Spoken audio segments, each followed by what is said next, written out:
Hello बच्चों, आज मैं आपको क्लास 9 जिसका सब्जेक्ट है मेरे पास मैथमेटिक्स, इसकी वर्कशीट नंबर 77 समझाऊंगी, जिसकी डेट है हमारे पास 25 जनवरी 2021। ठीक है। आज की वर्कशीट में हम क्या करने वाले हैं, चैप्टर नंबर 13 की रिवीजन करने वाले हैं। ठीक है, सरफेस एरिया एंड वॉल्यूम्स। तो इससे आपके कौन कौन सी वर्कशीट्स रिवाइज होंगी, 39 एंड 40। ठीक है ना।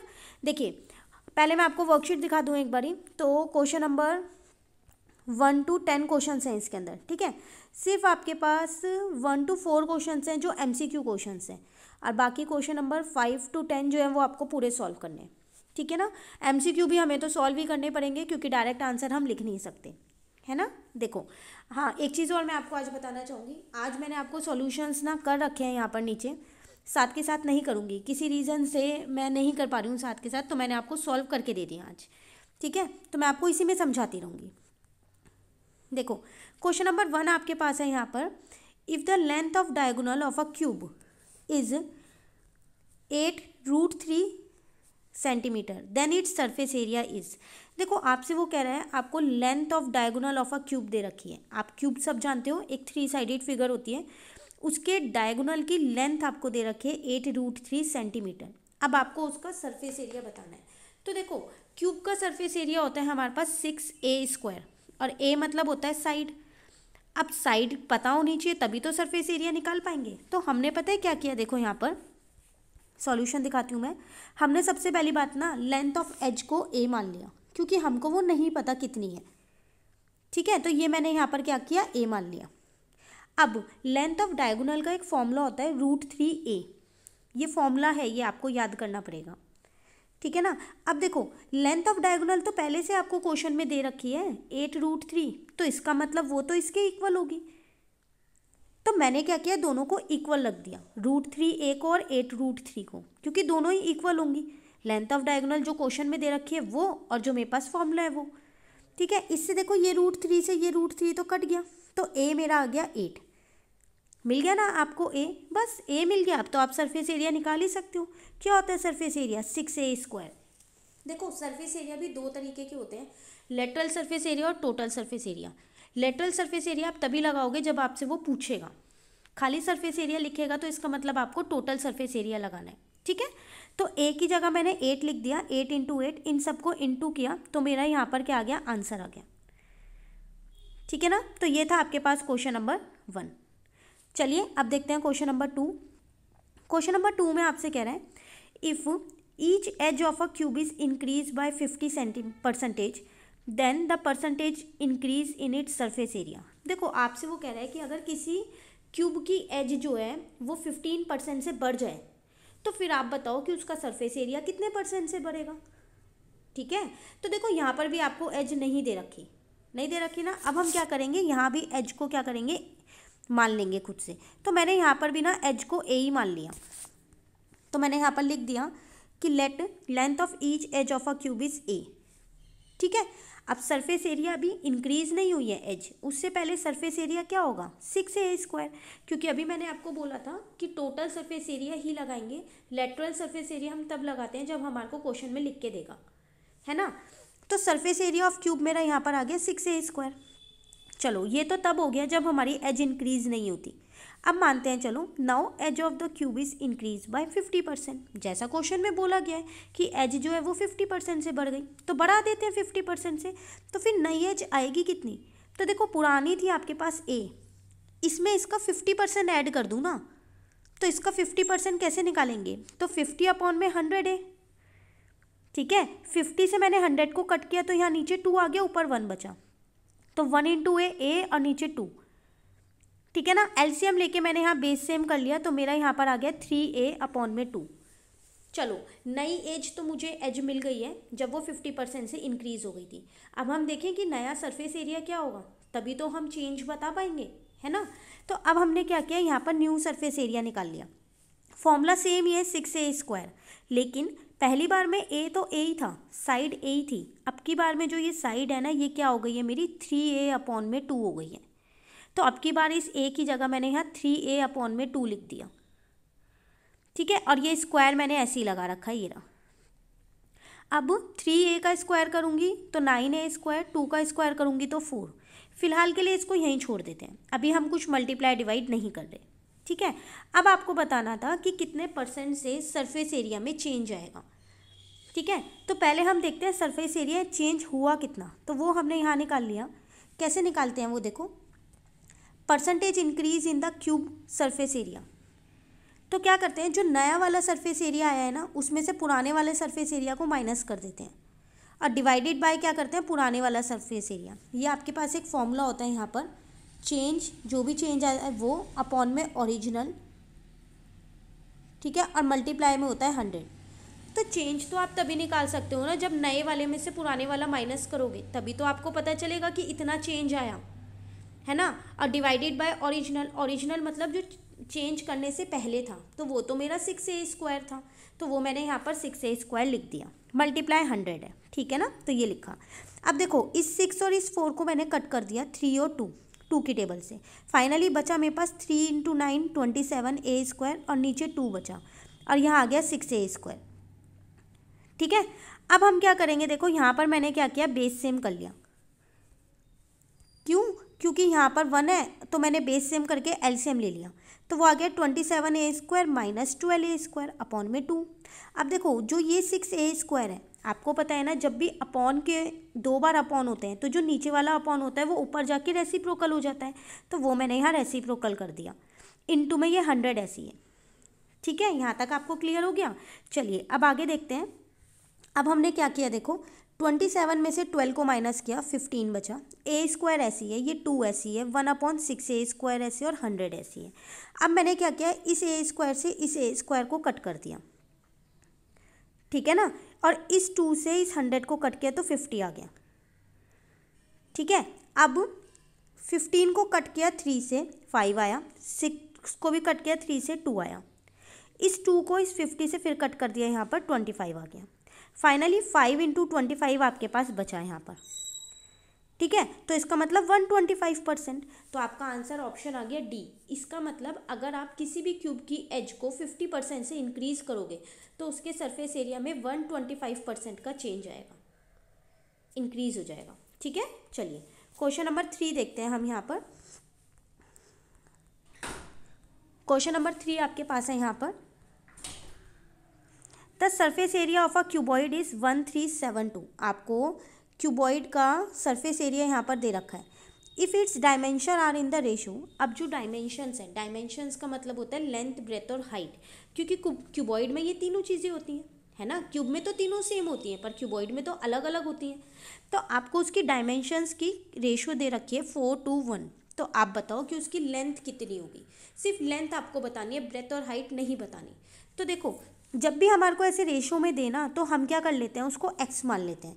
तो इसकी जो लेंथ हो गई वो हो गई 4x, जो इसकी ब्रेथ हो गई वो हो गई 2x और जो इसकी हाइट हो गई वो हो गई 1x, ठीक है ना। अब फॉर्मूला लगाते हैं हम यहाँ, देखो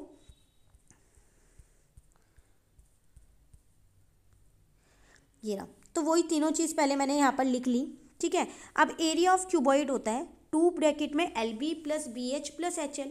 फिर वही सेम चीज़, जब तक आपको लेटरल सरफेस एरिया का नहीं बोलेगा आपको नहीं लगाना।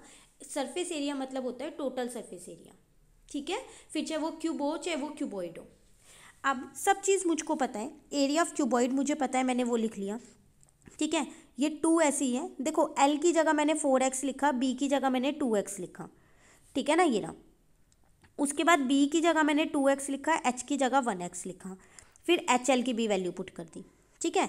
अब 4 को 2 से मल्टीप्लाई करोगे तो 8 आएगा और x को x से करोगे तो 8x आएगा, तो ये आ गया। ऐसी 2x × 1x 2x², 1x × 4x 4x² हो गया, ठीक है। अब हमने क्या किया, इन तीनों को प्लस कर दिया और ये जो 2 था इसको मैं नीचे ले आई तो ये डिवाइड का बन गया, ठीक है ना। तो ये आ गया 14x²। बस अब तो आपको सॉल्व करना है आगे। इसको डिवाइड किया तो मेरा आंसर यहाँ पर आया 686 और ये 14x ऐसी है। अब इस 14 को मैं नीचे ले आई तो यहाँ से इसको इससे काटा तो 49 आ गया। इसका मतलब x आ गया मेरा। मुझे सिर्फ लेंथ निकालनी है, ब्रेथ और हाइट नहीं निकालनी। तो लेंथ कितनी थी 4x, तो x की वैल्यू रख दी तो मेरी लेंथ आ गई 28, ठीक है। चलिए नेक्स्ट क्वेश्चन देखते हैं। नेक्स्ट क्वेश्चन आपके पास यहाँ पर है क्वेश्चन नंबर 4। तो आपसे कह रहा है 3 cube each of side 5 centimeter are joined end to end. The surface area of the resulting cube will be. तो आपसे कह रहा है कि आपने पता है क्या किया, 3 क्यूब लिए, उनको एंड टू एंड ज्वाइन कर दिया. एंड टू एंड मतलब एक के साथ एक रख दिया, जैसा कि आप फिगर में देख रहे हो यहाँ पर ये रखा हुआ है. अब आपको कह रहा है जो भी इससे फिगर बनी क्यूबॉइड ही बना, लिखा हुआ भी है रिजल्टिंग क्यूबॉइड, क्योंकि 3 क्यूब को जोड़ोगे तो क्यूबॉइड बन जाएगा. अब आपको उसका सरफेस एरिया निकालना है.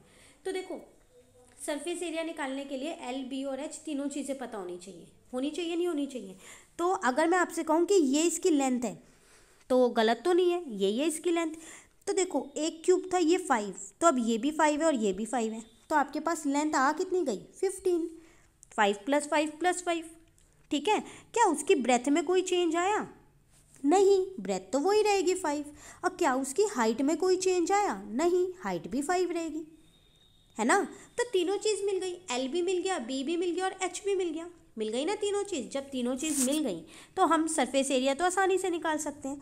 कौन सा सरफेस एरिया निकालेंगे? Total surface area. ठीक है ना. तो देखो मैंने यहाँ निकाल दिया. सबसे पहले मैंने यहाँ लिख दिया,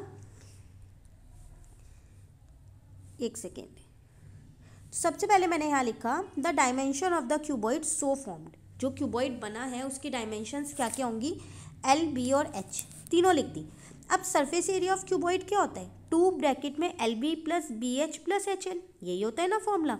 सिर्फ वैल्यूज़ को पुट किया है. देखो एल की जगह 15, बी की जगह 5. ठीक है. बी की जगह 5, एच की जगह भी 5, एच की जगह 5, एल की जगह 15. अब इनको मल्टीप्लाई कर दिया सबको, तो ये आ गया. बस प्लस किया तीनों को, 75 + 25 + 75 तो आया 175. इसको इससे इंटू किया तो मेरा क्या आ गया? सरफेस एरिया आ गया क्यूबॉइड का. ठीक है ना. तो इसी के साथ जो MCQ थे वो हमारे कंप्लीट हो गए. अब हम बात करते हैं नेक्स्ट क्वेश्चंस की, जो हमें पूरे सॉल्व करने हैं. मतलब उसमें हमें आंसर नहीं दे रखे एक तरीके से. यहाँ तो MCQ में आप 4 में से एक आंसर ढूंढ ही लेते हो, है ना. अब 5th वाले देखते हैं. चलो, तो कह रहा है आपसे यहाँ पर 5th क्वेश्चन में the length of the hall is 20 metre and width 16 metre. The sum of the area of the floor and flat roof is equal to the sum of the area of 4 walls. Find the height of the hall. देखो ध्यान से समझना, थोड़ा सा सिर्फ language समझने में दिक्कत आएगी आपको. क्वेश्चन बहुत आसान है. देखो आपसे कह रहा है आपके पास एक हॉल है, ठीक है, जिसकी लेंथ और विड्थ दे रखी है, मतलब कि लेंथ और ब्रेथ दे रखी है आपको. ठीक है. अब वो आपसे कह रहा है द सम मतलब प्लस करना है किस किस को? Area of floor. तो फ्लोर का एरिया होता क्या है? देखो अगर आप अपने घर में फ्लोर देखो तो उसका एरिया क्या होगा? L × B तो होगा. वो रेक्टेंगल शेप का ही तो है फ्लोर. ठीक है. और उसके साथ साथ कह रहा है and the flat roof. Roof मतलब छत. तो छत का एरिया क्या होगा? वो भी L × B होगा. वो भी तो रेक्टेंगल शेप की होती है, होगा नहीं होगा. अब वो कह रहा है इन दोनों का जो सम है वो किसके बराबर है? To the sum of area of 4 walls. अब जो 4 वॉल्स होती हैं हमारे रूम में उसके एरिया के बराबर है. तो 4 वॉल्स का एरिया होता है हमारे पास 2H ब्रैकेट में L + B. तो अब आपको समझ में आया क्वेश्चन क्या कह रहा है? जो आपका फ्लोर का एरिया है और जो रूफ का एरिया है उन दोनों को प्लस कर दो, जो कि हमने यहाँ कर दिया. वो किसके बराबर होगा? एरिया ऑफ 4 वॉल्स के बराबर होगा, जो कि ये रहा. बस सिर्फ वैल्यूज़ को पुट करना है और आपको हाइट निकालनी है उस हॉल की. तो इसका मतलब ये H आपको निकालना है, जो ये वाला है. तो L और B सब में सेम होगा, बिल्कुल सेम होगा. जितना फ्लोर का L और B होगा उतना ही तो रूफ का होगा और उतना ही वॉल का होगा. ठीक है ना. तो L भी पता है, B भी पता है, तो पहले L × B ये निकाल लेते हैं और ये निकाल लेते हैं. ठीक है. अब दिखाऊं सॉल्यूशन. देखो ये रहा. तो पहले मैंने हाइट ऑफ द हॉल मान ली यहाँ पर H. अब देखो एरिया ऑफ फ्लोर अगर मैं आपको यहाँ पर बताऊँ तो L × B था, तो L × B करके निकाल लिया. फ्लैट रूफ का भी L × B था. अब हमने पढ़ा था अभी एरिया ऑफ 4 वॉल्स जो है वो एरिया ऑफ फ्लोर के और फ्लैट रूफ के बराबर होंगे, होंगे नहीं होंगे. तो इसका फॉर्मूला लिख दिया और ये दोनों तो मैंने ऊपर ही निकाल लिए, तो उनको मैंने आंसर ही लिख दिया 320 + 320. ठीक है. तो ये हो गया 640. अब इसका L और B तो मुझे पता है, वो मैंने यहाँ रख दिया. H नहीं पता ना, तो छोड़ दो.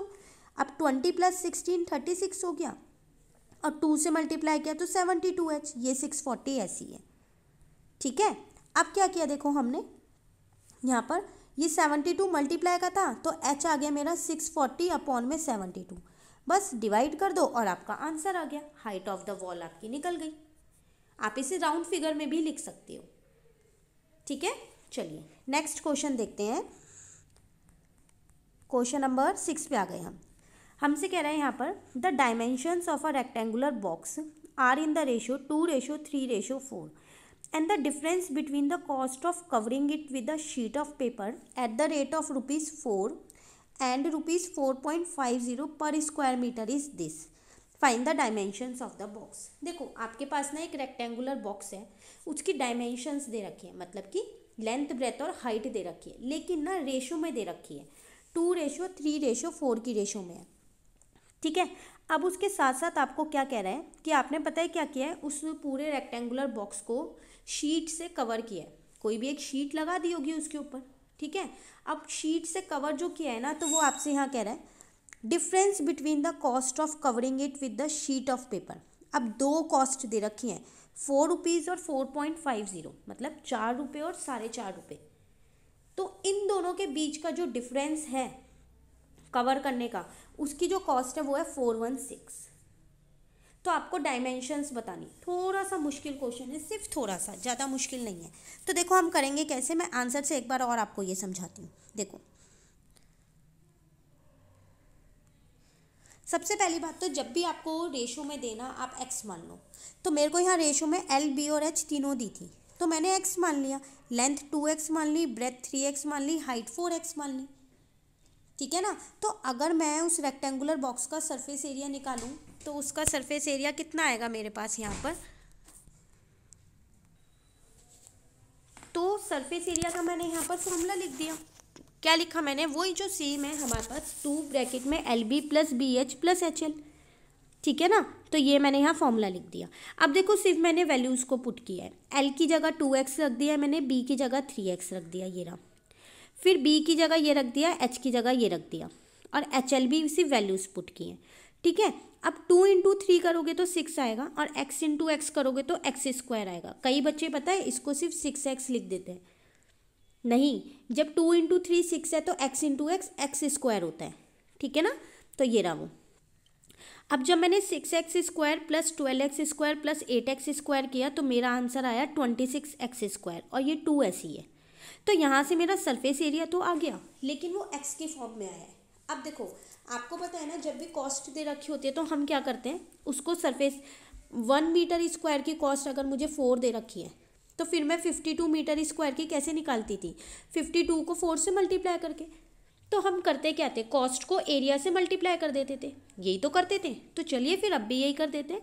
तो अकॉर्डिंग टू क्वेश्चन मुझे यहाँ पर 2 कॉस्ट दे रखी थी, और दोनों कॉस्ट के बीच का डिफरेंस मतलब कि माइनस करूँगी तो वो भी बता रखा है। तो मैंने क्या किया, पहली वाली कॉस्ट लिखी 4.50 इंटू में सरफेस एरिया, कॉस्ट को सरफेस एरिया से इंटू करते हैं ना पर यूनिट वाली को, माइनस क्यों किया, क्योंकि डिफरेंस दे रखा है, और 4 इंटू में 52x²। 2 कॉस्ट दे रखी हैं, इसलिए दोनों कॉस्ट को एरिया से इंटू किया और उनको माइनस कर दिया। माइनस करके आंसर आ गया 416। ठीक है, यहाँ तक थोड़ा सा मुश्किल है, पर क्वेश्चन जैसे जैसे बोल रहा है हम वैसे करेंगे तो बहुत आसान हो जाएगा। ठीक है, बस अब कुछ नहीं, अब तो आसान है।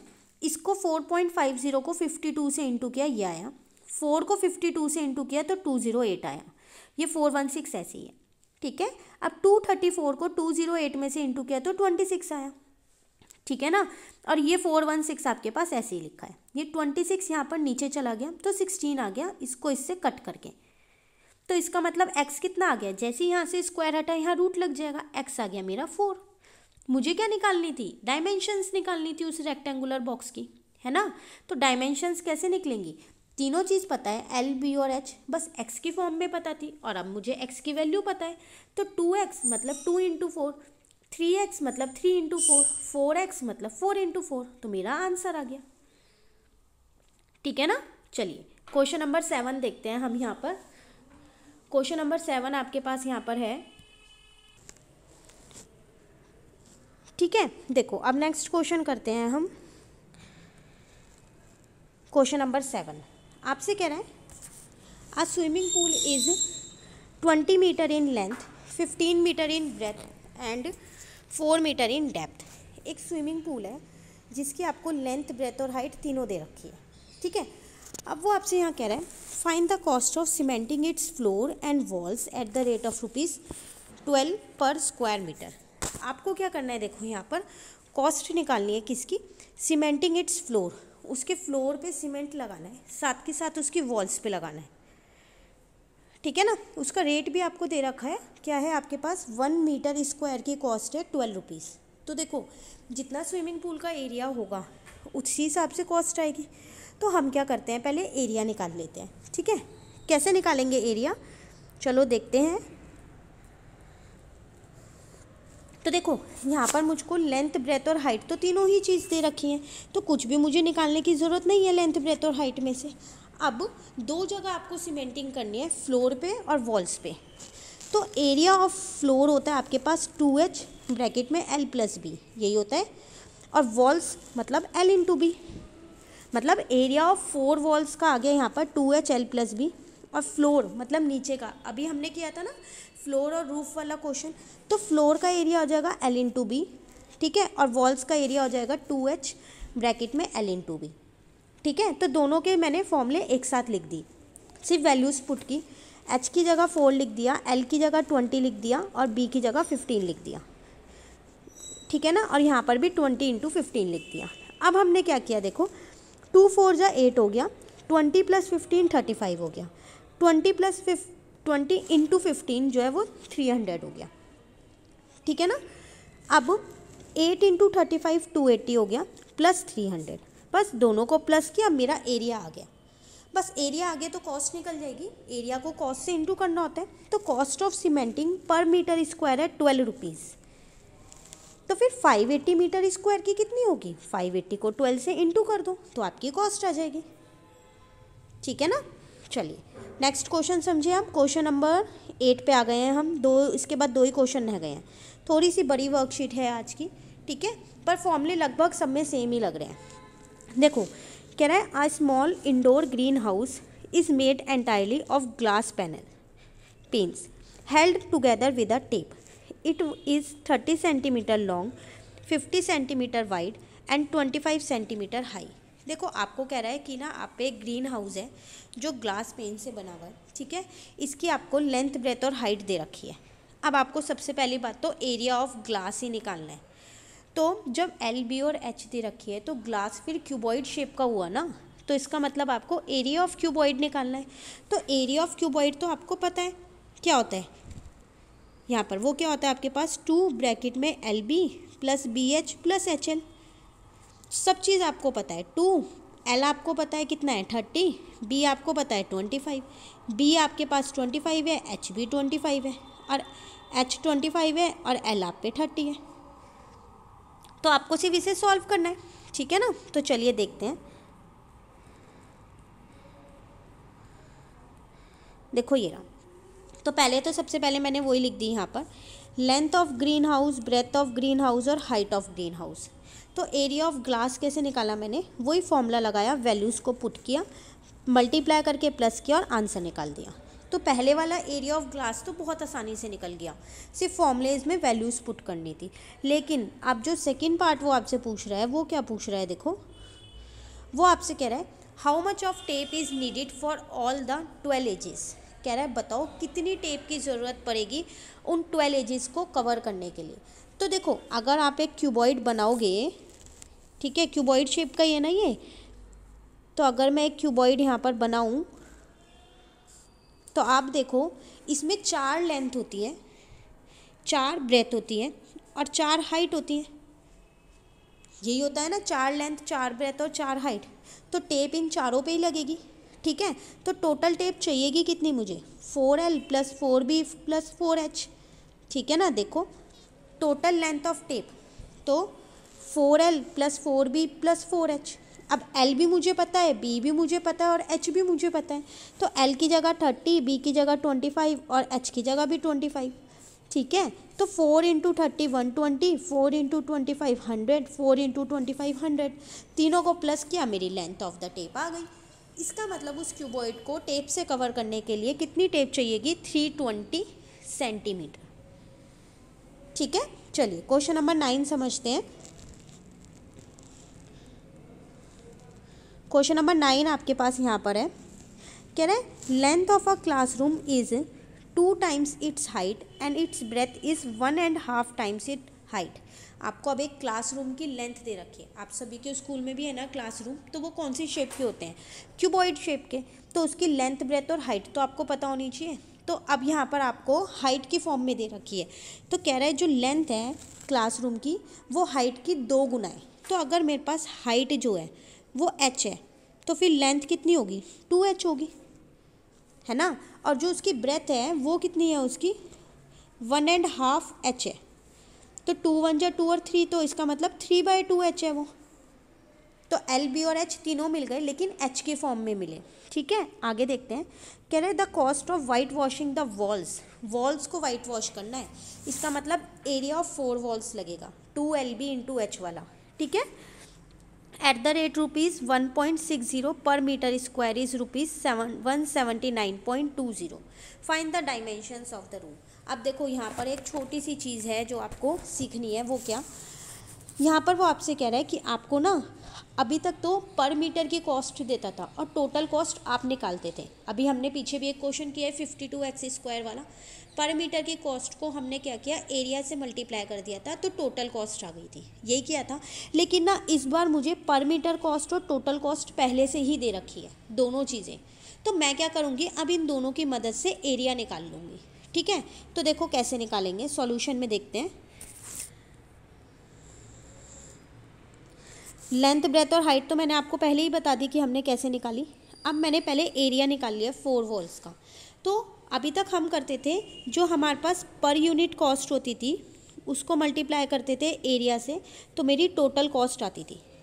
अब मुझको ये एरिया निकालना है, तो टोटल कॉस्ट को पर यूनिट कॉस्ट से डिवाइड कर दूँ तो एरिया आ जाएगा, है ना। तो हमने वही एरिया यहाँ निकाल लिया, टोटल कॉस्ट को पर यूनिट कॉस्ट से डिवाइड करके। बस एरिया आ गया ना, अब वैल्यूज़ पुट करनी है। तो एरिया ऑफ 4 वॉल्स का फॉर्मूला होता है 2 ब्रैकेट में L + B × में H, ब्रैकेट बंद करके। 4 वॉल्स का एरिया 112 है, 2 ऐसे ही है, L की जगह 2H लिख दिया, B की जगह 3/2H लिख दिया और ये H ऐसी है। ठीक है यहाँ तक। अब देखो अगर हम इसको आगे देखें तो इस 2 को तो मैं इधर ले आई तो ये डिवाइड का बन गया, ठीक है ना। अब यहाँ पर मैंने इसका बेस सेम कर लिया तो वो आ गया मेरा 4H + 3H/2 एलसीएम लेके, और ये H ऐसी है। ठीक है, अब ये जब भी राइट हैंड साइड और लेफ्ट हैंड साइड के डिनोमिनेटर सेम होते हैं तो वो कट जाते हैं, तो इस 2 को इस 2 से मैंने कट कर दिया। ठीक है, तो आप पे बचा 112 और यहाँ बचा 4H + 3H 7H × में H 7H²। अब ये 7 मैं नीचे ले आई तो H² आ गया मेरा 16, पर मुझे तो H चाहिए ना, तो जैसे ही स्क्वायर हटेगा यहाँ पर रूट लग जाएगा, तो H मेरे पास कितना आ गया, यहाँ पर 4 आ गया। बस लेंथ क्या थी 2H, तो H की वैल्यू पुट कर दो, लेंथ आ गई। ठीक है, ये मीटर है, सेंटीमीटर नहीं है। ब्रेथ क्या थी 3/2H, फिर H की वैल्यू पुट कर दो तो ब्रेथ आ जाएगी। हाइट तो आपको 4 पता ही है क्योंकि वो तो आप पे H ही थी। ठीक है, चलिए लास्ट क्वेश्चन और देख लेते हैं हमारा, फिर हमारी आज की वर्कशीट कंप्लीट हो गई। ठीक है, नेक्स्ट वर्कशीट आपको वैसे ही मिलेगी जैसे मैं आपको पहले समझाती थी, सिर्फ आज थोड़ी दिक्कत थी, इस वजह से मुझे वर्कशीट ऐसे बनानी पड़ रही है। ठीक है ना, उसके लिए सॉरी। ठीक है, चलिए 10th क्वेश्चन देखते हैं। The sum of length breadth and depth of a cuboid is 19 centimetre. आपको कह रहा है यहाँ पर कि एक लेंथ ब्रेथ और हाइट, डेप्थ मतलब हाइट, उन तीनों का सम दे रखा है 19 और length of its diagonal is 11 और उसके डायगोनल की लेंथ दे रखी है 11। तो बताओ फिर सरफेस एरिया क्या होगा क्यूबॉइड का। तो देखो अभी हमने फर्स्ट क्वेश्चन में किया था लेंथ ऑफ क्यूबॉइड, डायगोनल की लेंथ की थी ना उसमें। ठीक है, ऐसे ही यहाँ पर क्यूबॉइड का है, तो कैसे करेंगे देखो। देखो ये रहा पे छोटा सा है, length of diagonal of cuboid का भी एक फॉर्मूला होता है, जैसे क्यूब के डायगोनल का फॉर्मूला होता है ना, ऐसे क्यूबॉइड के भी होता है। वो आपके पास यहाँ होता है L² + B² + H² का √। ठीक है, अब ये लेंथ ऑफ डायगोनल तो मुझको दे रखा है 11, तो इसकी जगह मैंने 11 रख दिया, ये ऐसी है। दोनों साइड स्क्वायर कर दिया, स्क्वायरिंग बोथ साइड, तो 11 का स्क्वायर 121 आ गया, और जब मैंने इस रूट पे स्क्वायर लगाया तो स्क्वायर से ये रूट कट गया ना, तो ये आ गया।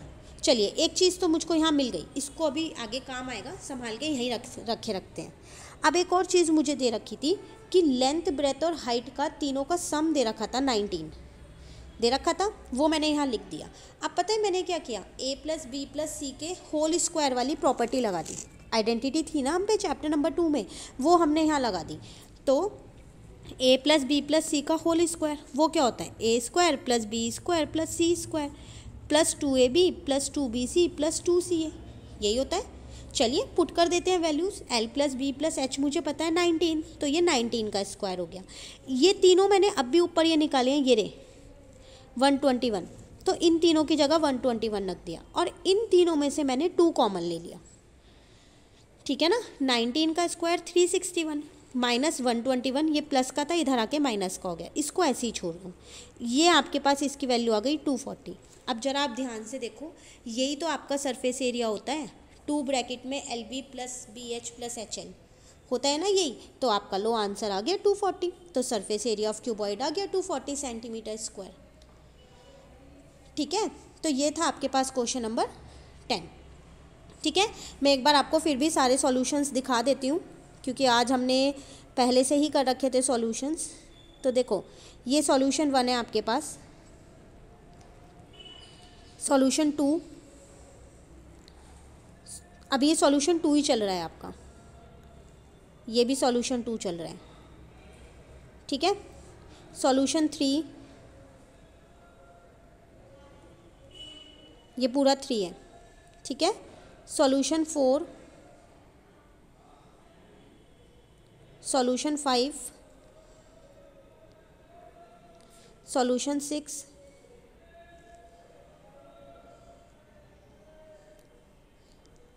सॉल्यूशन 7, सॉल्यूशन 8, 2 पार्ट्स थे इसमें, सॉल्यूशन 9, अभी ये आगे वाले पेज पे भी है, ये 9 है। ठीक है, ऊपर वाला, और ये है सॉल्यूशन 10। ठीक है, तो इसी के साथ वर्कशीट 77 कंप्लीट होती है। नेक्स्ट वर्कशीट आपको सेम वैसे ही मिलेगी जैसे हम पहले समझते थे। ठीक है ना, अगर आपको ये वर्कशीट अच्छी लगी तो आप इसे लाइक ज़रूर कीजिएगा और मेरे चैनल को सब्सक्राइब कीजिएगा। Thank you.